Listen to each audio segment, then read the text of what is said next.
پڑا ہے اور اس کی وجہ سے وہ سارے اکٹھے تھے تو بات چیت کی. تو اس کا دعویٰ یہ تھا کہ کوئی بھی پوشیدہ چیز ہے نا اسے جن کہا جاتا ہے. پیٹ کے اندر بچہ ہوتا ہے, ماں کے پیٹ میں جو بچہ ہوتا ہے اس کو جنین کہتے ہیں, تو یہ بھی جن لفظ سے ہی بنا ہے. اس لیے جو شہری لوگ ہیں یہ انسان کہلاتے ہیں اور دیہاتی لوگ جو ہیں نا وہ جن کہلاتے ہیں.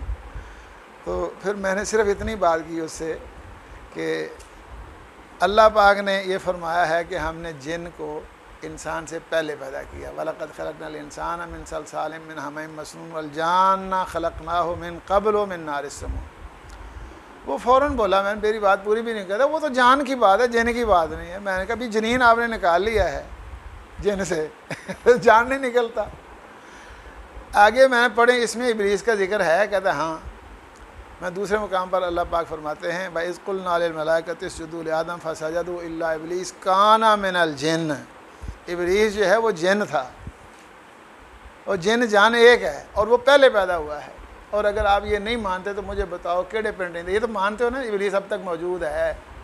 اس نے کہا رب انظرنی الی یوم یبعثون, تو اللہ نے اس کو مہلت دے دی, انک من المنظرین کہہ دی. اب بتاؤ وہ کون سے گاؤں میں رہتا ہے. بس میں نے بات کی, خاموش ہو گیا. اللہ جو اور بول ہوں بھائی ساڈے ایک رشتے دار بڑا بندہ چلاک ہو گیا, بول ہوں تو ساری لین دینا کسی کو, گل کر کوئی.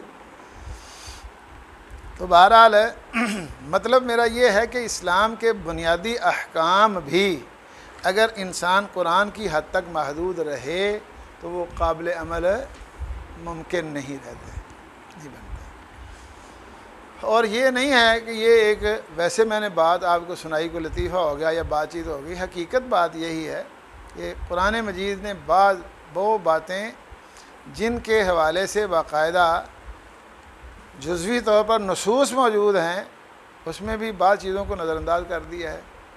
اس دفعہ غالباً یہ یا پچھلا درس تھا ہمارا درس بخاری, اس میں میں نے ذکر کیا تھا کیونکہ وہ ان کے طلوع اسلام رسالے میں ایک مضمون شائع ہوا, تو اس میں یتیم پوتے کی وراثت کے حوالے سے بات چیت تھی. اس کا جواب میں نے لکھا, ابھی تک اس کا جواب نہیں آیا. تو اس وقت میں نے یہ ذکر کیا تھا کہ آپ اگر غور کریں تو قرآن مجید نے قانون وراثت بڑے واضح انداز میں پیش کیا ہے, اور اللہ تعالیٰ نے آخر میں یہ کہا تلک حدود اللہ, یہ ہماری حدود ہیں, جو ان کو پامال کرے گا وہ جہنم میں جائے گا, اور جو یہ ان کا احترام کرے گا وہ جنتی ہوگا. یعنی یہ سنجیدہ معاملہ ہے, معمولی معاملہ نہیں ہے. لیکن اس کے باوجود یوصیکم اللہ فی اولادکم للذکر مثل حظ الانثیین, تو اولاد کے متعلق اللہ تعالیٰ نے جو بیان کیا ہے تو میں نے اس میں بھی بیان کیا درس میں بھی, اور آپ کے سامنے بھی ذکر کرتا ہوں کہ ویسے تو دنیا میں ایسے جو ہے نا موجود ہے, اور اللہ تعالیٰ نے بھی فرمایا للہ ملک السماوات والارض یخلق ما یشاء یہب لمن یشاء اناثا ویہب لمن یشاء الذکور ویزوجہم ذکرانا واناثا ویجعل من یشاء عقیما. کہ اللہ تعالیٰ نے اللہ تعالیٰ کی یہ سلطنت حکومت, جو چاہے بنائے. تو بعض کو صرف بیٹے اور بعض کو صرف بیٹیاں اور بعض کو دونوں. اب قرآن مجید میں اولاد کے حوالے سے تقسیم کی جامع رہنمائی موجود ہے, لیکن وہ بھی نامکمل ہے, جزوی ہے, مکمل نہیں. قرآن مجید نے یہ بیان کیا یوصیکم اللہ فی اولادکم للذکر مثل حظ الانثیین. یہ اس صورت میں ایک ہے کہ مذکر مؤنث دونوں ہوں, تو پھر یہ فارمولہ ہے, یہ قانون ہے, یہ ضابطہ ہے کہ للذکر مثل حظ الانثیین. اور اگر صرف لڑکیاں ہوں ان کانت واحدۃ فلہا النصف, اگر ایک ہو تو اس کے لیے نصف ہے. وَإِن كُنَّ نِسَاءً فَوْقَ اثْنَتَيْنِ فَلَهُنَّ ثُلُثَا مَا تَرَكَ وَإِن كَانَتْ وَاحِدَةً فَلَهَا النِّصْفُ. اگر بچیاں دو سے زیادہ ہوں تو ان کے لیے ثلثان ہے, اور ایک ہو تو نصف ہے. اب دو ہوں تو کتنا ہوگا, یہ قرآن جی نے بیان نہیں کیا کسی جگہ پر. دو بیٹیاں ہوں کسی کی تو ان کو کتنا ملے گا, قرآن جی نے کوئی نہیں بیان کیا ہے. یہی وجہ ہے کہ اس میں اختلاف بھی ایک وقت تک رہا. اسی طرح اگر صرف لڑکے ہی لڑکے ہوں تو ان میں کیسے تقسیم کرنا ہے؟ لڑکیاں لڑکے ہوں اور صرف لڑکیاں ہوں اور لڑکی ایک ہو یا دو سے زیادہ ہوں، یہ تین صورتیں تو بیان ہو گئیں۔ لڑکیاں دو ہوں یا صرف لڑکے ہوں، یہ دو پہلو باقی ہیں ممکنہ حالات کے تناظر میں دیکھا جائے۔ لیکن قرآن مجید صرف مذکروں کے درمیان تقسیم کے فارمولے سے بھی خاموش ہے، جبکہ ہمارے یہاں جو ہے نا یہ بڑا جھگڑا ہوتا ہے۔ ایک بیٹا آ کر کہتا ہے جی میرا بھرا جڑا جمیا بھی نہیں سی جب میں کام کرنے لگ پیا ہاں یہ ہونا تھا مینوں برابر دے ہو جی، کیا خیال ہے؟ یہ بھی اختلاف ہوتا ہے۔ اللہ اکبر۔ تو صرف لڑکے ہونے کی صورت میں ان میں جی کسی میت کی جائیداد، چاہے ان کا والد فوت ہو گیا یا جو ہے نا والدہ فوت ہو گئی یا کوئی اور جس سے ان کو ملتا ہو، صرف مذکر ہونے کی صورت میں ایک سے زیادہ ہوں ان کو کتنا دینا ہے، مذکر ایک ہو تو اس کو کتنا دینا ہے، یہ کوئی بات بیان نہیں۔ بلکہ یوں کہا جائے نا، میں نے 5 کہا 6 چیزیں بن جاتی۔ ایک مذکر ہے اس کو کتنا دینا ہے، ایک نا سارے مذکر ہیں ایک سے زیادہ ان کو کتنا دینا ہے، بیٹیاں 2 ہوں ان کو کتنا دینا ہے، اس کا بیان قرآن مجید میں نہیں۔ اگر قرآن مجید ہی تبیان لکل شے ہو تو پھر یہ باتیں بیان ہونی چاہیے، دکھا دیں کہاں ہیں۔ جب قرآن مجید میں یہ نہیں ملتا تو اس کا مطلب یہ ہے کہ تبیان لکل شے کا مطلب وہ نہیں جو آپ سمجھتے ہیں، اس کا مطلب اور ہے کہ اللہ نے ہی اسے اتارا ہے، اسی نے اسے پڑھایا ہے، اسی نے سکھایا ہے، اسی نے بیان کرنا بتایا ہے۔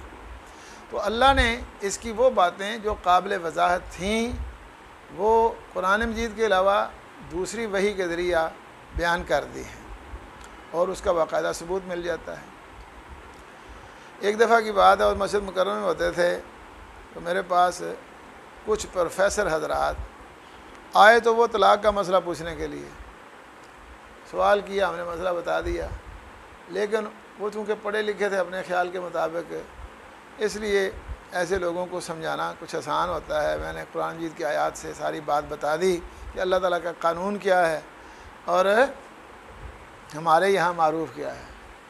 ہمارے یہاں معروف جو ہے نا وہ غیر معروف ہو چکا ہے، غیر معروف معروف بن گیا، جو منکر ہے وہ معروف بن چکا ہے، وہ عرف کا درجہ بن گیا۔ جڑا بندہ ہوتا ہے 3 حالانکہ طلاقیں 3 ہے ہی نہیں، طلاق تو ایک ہے، جس طرح نکاح بھی ایک وقت میں ایک ہوتا ہے طلاق بھی ایک ہی ہوتی ہے۔ نکاح کے کاغذ اگر 4 ہوتے ہیں تو نکاح 4 نہیں ہوتے، مولوی اس کے علاوہ بھی ہاں کرواتا رہتا ہے، اس کے باوجود ایک ہی نکاح ہوتا ہے۔ تو طلاق بھی ایک ہے۔ اصل بات یہ الطلاق مرتان سے ہمارے بہت سے لوگ جو ہے نا وہ بھی غلطی کا شکار ہو گئے کہ کہتے ہیں جی 2 مرتبہ ہو گیا ہے اس لیے ابھی طلاق دی، کل پرسوں پھر طلاق دی تو مرتان ہو گیا ہے، جبکہ یہاں یہ بات نہیں ہے کہ ہر قسم کی طلاق 2 مرتبہ۔ الطلاق جس طلاق کا پہلے ذکر ہوا ہے جس کے بعد خامند کو صلح کا اختیار ہے وہ 2 مرتبہ ہے۔ تو صلح کا اختیار 2 مرتبہ اللہ نے محدود کیا، اس لیے کہ زمانہ جاہلیت میں یہ لامحدود اختیار تھا اور لوگ عورتوں پر ظلم کرتے تھے۔ یہاں یہ بات تو ہے ہی کوئی نہیں طلاقیں۔ بہرحال وہ آئے تو انہوں نے سوال کیے، سوالوں کے جوابات بھی انہوں نے پا لیے۔ تو ایک ان میں سے بولا حافظ صاحب ہمیں ماشاءاللہ بات پوری طرح سمجھ آ گئی ہے اور اس وجہ سے ہمیں بہت زیادہ اطمینان ہے کہ آپ نے ساری بات قرآن جی سے ہی حل کر دی۔ میں پریشان ہو گیا، اللہ بھائی ایک نمی برآ رہے ہیں۔ میں نے کہا یہ بات کہنے کا کیا مطلب ہے؟ کہنے لگے جی بات اصل یہ ہے کہ یہ جو احادیث ہیں نا ان میں تو بڑا اختلاف پایا جاتا ہے۔ تو میں نے کہا اللہ کے بندو خدا کا خوف کرو، توبہ کرو، کیا کہہ رہے ہو؟ حدیث جو ہے وہ بھی اللہ کی طرف سے ہی آئی ہے، جس طرح قرآن مجید اللہ کی طرف سے آیا ہے۔ نبی اکرم صلی اللہ علیہ وسلم نے رسول ہونے کی حیثیت سے کبھی بھی کوئی بات ایسی نہیں کی تھی جو اللہ تعالیٰ کی طرف سے نہیں آتی تھی، اللہ تعالیٰ کی طرف سے اس کی توثیق اور تائید نہیں ہوتی تھی۔ نہیں جی احادیث میں تو اختلاف بڑا پایا جاتا ہے۔ میں نے کہا جیسا اختلاف آپ کے خیال میں احادیث میں پایا جاتا ہے نا اس طرح کا اختیار تو قرآن مجید میں بھی موجود ہے، جبکہ اللہ تعالیٰ نے قرآن مجید میں اپنی کلام ہونے کی دلیل یہ پیش کی ہے کہ اس میں اختلاف نہیں۔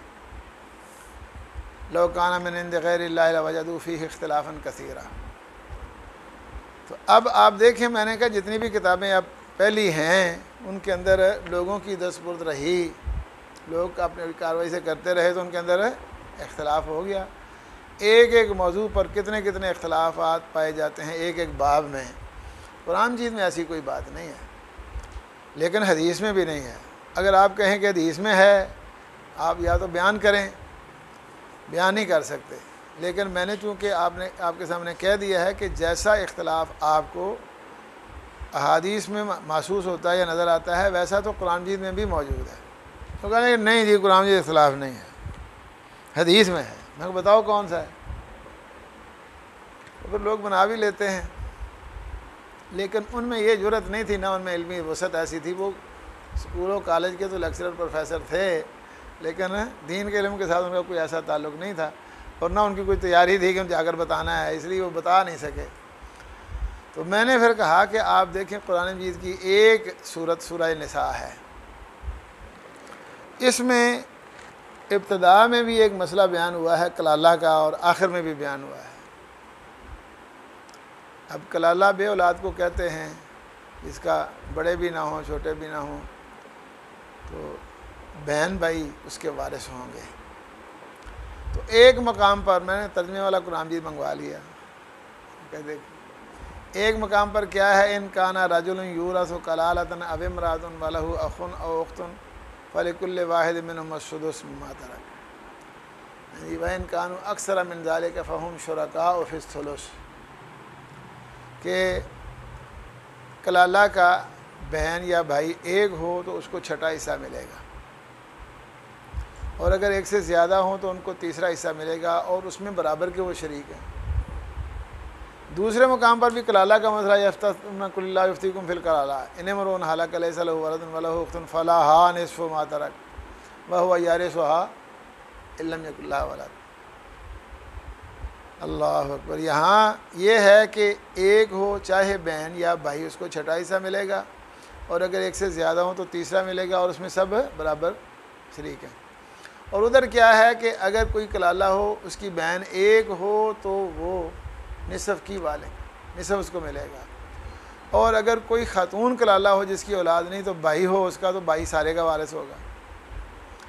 بہن کو نصف، بھائی سارے کا وارث ہے۔ اور اگر بہنیں ہیں ایک کو نصف تو ایک سے زیادہ ہوں تو ثلثان ہے۔ وَإِنْ كَانُوا إِخْوَةً رِجَالًا وَنِسَاءً فَلِلذَّكَرِ مِثْلُ حَظِّ الْأُنثَيَيْنِ، اور اگر وہ بہن بھائی مذکر مؤنث دونوں ہوں فَلِلذَّكَرِ مِثْلُ حَظِّ الْأُنثَيَيْنِ ہے۔ یہ بھی سورۃ نساء ہے، وہ بھی سورۃ نساء ہے، یہ بھی کلالہ ہے، وہ بھی کلالہ ہے۔ ادھر ہے چھٹا حصہ دیں، ادھر ہے نصف دیں۔ ادھر ہے مذکر کو چھٹا حصہ ملے گا، ادھر ہے مذکر سارا لے جائے گا۔ جی ادھر کیا ہے کہ اگر ایک سے زیادہ ہوں تو ثلث ہے اور اس میں شریک ہیں۔ ادھر کیا ہے کہ اگر بہنیں زیادہ ہوں تو ان کو ثلثان ملے گا، اور اگر بھائی بہنیں دونوں ہیں تو للذکر مثل حظ الانثیین۔ بتائیں یہ اختلاف نہیں ہے؟ تو پریشان ہو گئے۔ میں نے کہا اگر آپ یہ دیکھیں کہ صرف قرآن مجید کو ہی ہم نے پڑھنا ہے، اس میں رکھنا ہے، تو اس میں تو اس طرح کی باتیں نکل سکتی ہیں۔ وہ پھر کہنے لگے جی ہمیں بتائیں اس کی حقیقت کیا ہے۔ میں حقیقت تو بھی پتہ ہے کہ کہڑا کوئی لمبا چوڑا مسئلہ ہے۔ بہن بھائی کئی قسم کے ہوتے ہیں، بہن کے ستیلے بہن بھائی بھی ہوتے ہیں، حقیقی بہن بھائی بھی ہوتے ہیں، نسبی بھی ہوتے ہیں۔ ایک جگہ پر نسبی بہن بھائیوں کا تعلق ہے، دوسری جگہ پر اخیافی بہن بھائیوں کا جن کا نسب مختلف ہو ان کا ذکر ہے، اور یہ بات حدیث سے ثابت ہے۔ اللہ اکبر۔ پھر میں نے کہا کہ دیکھو حضرت عبداللہ بن، یہ میں نے جو بات کی آپ یہ نہ سمجھیں کہ میں نے بات کی ہے۔ حضرت عبداللہ بن عباس رضی اللہ عنہ کے پاس ان کے شاگرد حضرت اکرمہ آئے اور کہنے لگے استاد جی آپ پڑھاتے ہیں، میں پڑھتا ہوں، لیکن کبھی کبھی بیان بھی جی باعث اطمینان ہوتا ہے چونکہ صاحب قرآن سے ہوتا ہے، لیکن بعض اوقات قرآن مجید جو ہے نا مجھے ایک دوسرے سے مختلف اور ٹکراتا ہوا نظر آتا ہے۔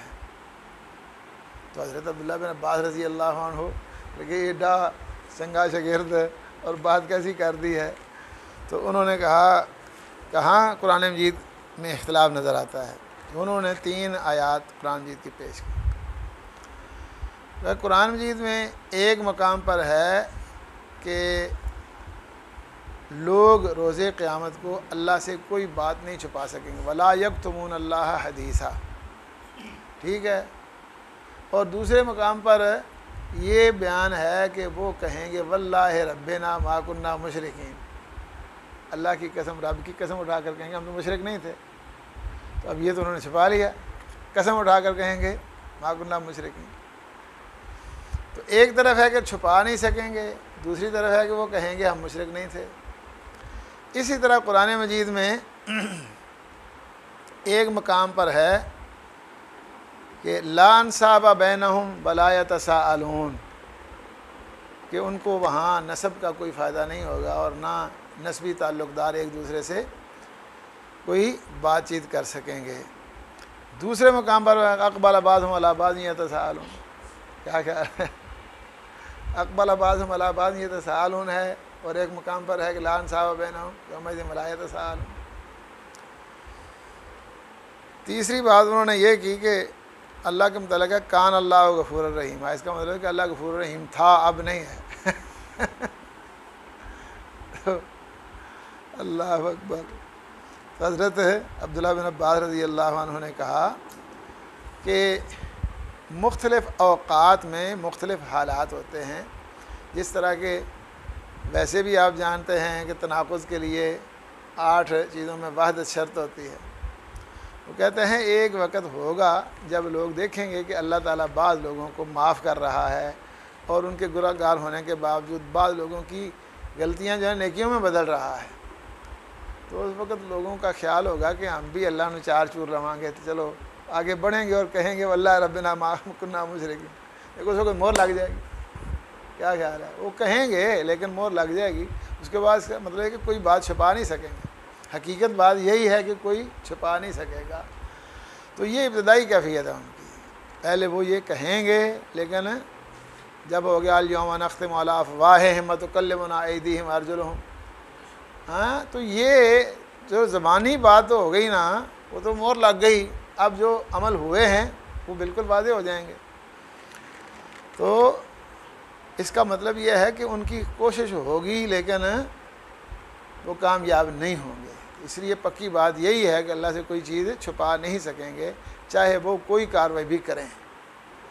اور اسی طرح یہ جو ہے اقبل بعضهم علی بعض یتساءلون اور فلا انصاب بینہم یومئذ ولا یتساءلون، یہ بھی مختلف اوقات کی بات ہے. ابتدائی بات ہے وَاحْشُرُوا الَّذِينَ ظَلَمُوا وَأَزْوَاجَهُمْ وَمَا كَانُوا يَعْبُدُونَ. ان کو لاؤ اکٹھا کرو. جب اللہ تعالیٰ ان کو بلائیں گے اور جہنم کی طرف لے جاؤ، پھر کہا وَقِفُوهُمْ إِنَّهُمْ مَسْئُولُونَ. پہلے اکٹھا کرو پھر جہنم کی طرف لے جاؤ، ٹھہراؤ ذرا بات، ان سے سوال کیا جائے. اس وقت کوئی نسب کام نہیں دے گا. لیکن بعد میں وہ سمجھیں گے کہ چلو یار اتنے تو دال نہیں گلی تو مجھے حساب کر لیے. اور اللہ کی جو صفت ہوتی ہے وہ اللہ تعالیٰ کی ذات کی طرح ازلی ابدی ہوتی ہے، اس میں عروج اور حدوث نہیں ہوتا. جی اللہ تعالیٰ کی صفات ازلی ابدی ہیں اور وہ دائمی ہیں. اور ویسے بھی یہ غفور رحیم لفظ دونوں صفت مشبہ کے صیغے ہیں تو یہ دوام پر ہی دلالت کرتے ہیں. بہرحال مطلب میرا یہ ہے کہ یہ نہیں ہے کہ یہ ہماری باتیں ہیں، پہلے بھی ایسے. تو اب اس سے ان شواہد سے معلوم کیا ہوا کہ یہ جو لوگوں کا خیال ہے کہ انا نحن نزلنا الذکر و انا لہ لحافظون صرف قرآن مجید کے متعلق ہے، یہ بات ٹھیک نہیں. اور تبیان لکل شیء کان قرآن مجید کے متعلق یہ بات بھی درست نہیں ہے. اور ہم نے بہت سی وہ باتیں آپ کے سامنے رکھی ہیں جو ضروری ہیں، ان کے متعلق بھی نصوص ہونی چاہیے تھی، کیونکہ دوسری باتوں میں باقاعدہ نصوص موجود ہیں لیکن نہیں ہیں. اس کا مطلب یہ ہے کہ اس کا بیان نبی اکرم صلی اللہ علیہ وسلم کے ذریعہ پیش کیا گیا ہے لیکن وہ قرآن مجید میں نہیں. اور اس طرح کی اور بھی کئی مثالیں ملتی ہیں جن سے یہ پتہ چلتا ہے کہ اللہ تعالیٰ کے احکام امت کے لیے نبی اکرم صلی اللہ علیہ وسلم کے ذریعہ قرآن مجید کے علاوہ بھی ملے ہیں. مثال کے طور پر ابتدائی طور پہ ماہ رمضان میں رات کے وقت میاں بیوی کو ملاپ کی اجازت نہیں تھی. اللہ تعالیٰ نے جب حالات دیکھے تو نبی اکرم صلی اللہ علیہ وسلم نے ویسے بتایا نا، ہمارے لیے اللہ نے ویسے ہی نرمیاں کر دی ہیں جی، پیسے محنت خرچہ محنت دو میں کاٹے مچھی پال تو پیسے واٹ جائیں لوگ آندے نے امت اس کے لیے جناب یہ دیکھیں کہ جمعہ کے دن کی وجہ سے اعمال میں یہ تخفیف ہے اور اجر و ثواب میں اضافہ ہے۔ تو نبی اکرم صلی اللہ علیہ وسلم نے جمعہ کے دن کی وجہ سے ہی مثالیں بھی پیش کیں، جو پہلے آئے دوسروں نے عمل کیا تیسروں نے عمل کیا، لیکن بعض صورتیں ہیں مثال کیا ہے کہ ان کو اجر ملا ہی نہیں، اجرت دی ہی نہیں ہے، اور بعد میں دی ہے تو تھوڑی دی ہے، لیکن بعد والوں نے عمل تھوڑا کیا اجرت زیادہ ملی۔ اسی طرح نبی پاک نے فرمایا نحن الآخرون السابقون، ہم آخری بھی ہیں اور پہلے بھی، حالانکہ آخری پہلا نہیں ہوتا، پہلا آخری نہیں ہوتا، لیکن جمعہ کے دن کی وجہ سے وہاں سب سے پہلے جنت میں جائیں گے۔ اگر کوئی دیکھا جائے کہ کون کب آیا ہے دنیا میں تو ہم آخری ہیں، جنت پہ جانے والوں میں پہلے ہیں۔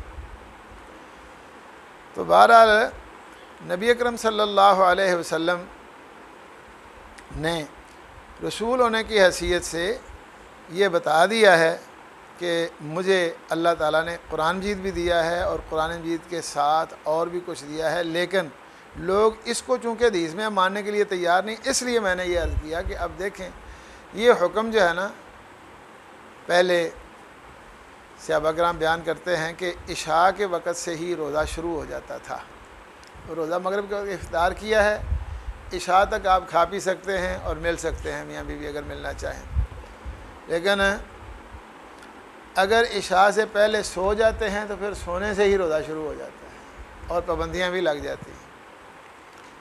تو سنن ابی داؤد میں ہے کہ حضرت عمر رضی اللہ عنہ گھر آئے، دل کیتا چلو یہ عبادت بھی کر لینا، ارادہ ظاہر کیا انہوں نے کہ مینوں نیندر پی گئی سی، میں لمحی پئی تھا نیندر، میرا تو روزہ شروع ہو گیا ہے۔ حضرت عمر نے آگے ایویں لگی ہے